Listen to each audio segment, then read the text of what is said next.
هنايا عندنا مشكل تاع هاد الواد هذا كيحمل ما كيقراو طلبه ما كيخدموا ناس ما كيفوت حتى واحد. هنا يعني هاد القنطره داروها عقدوا لنا المساله طالبين القنطره وطالبين المدارس يتعدلوا لنا، طالبين التكوين المهني والطب والنقل الحضاري، والجماعه وافقت.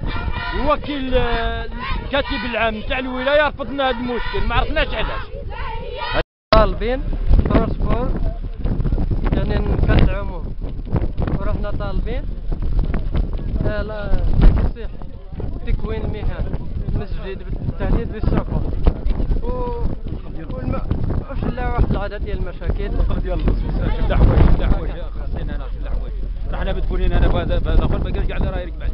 واش اللي راهم يديروه القروي، هذا الشيء اللي كان. والواد راه فايد علينا في الصبره، راه فايد الصبره صافي راه خطر والزوابي وداك الشيء كلشي راه صافي راه الحفره عامره بالماء، راه عامره بالماء والكلاتي راهم تما درك. رحنا نعيشوا واحد العزله يعني في هذه الحومه هذه بعيده عن القبال الجزائري، واحد كيلومتر ونص ديال الطريق.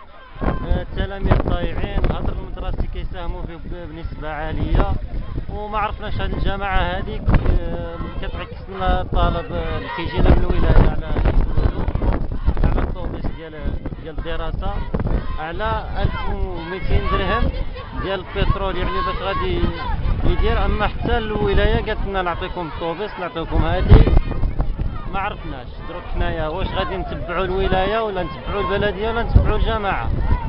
هادشي اللي بغينا نعرفوا حنايا.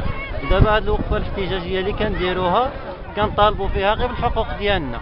احنا ما جينا واحتجينا حتى نضرينا بالمطالب، نضرينا وبزاف.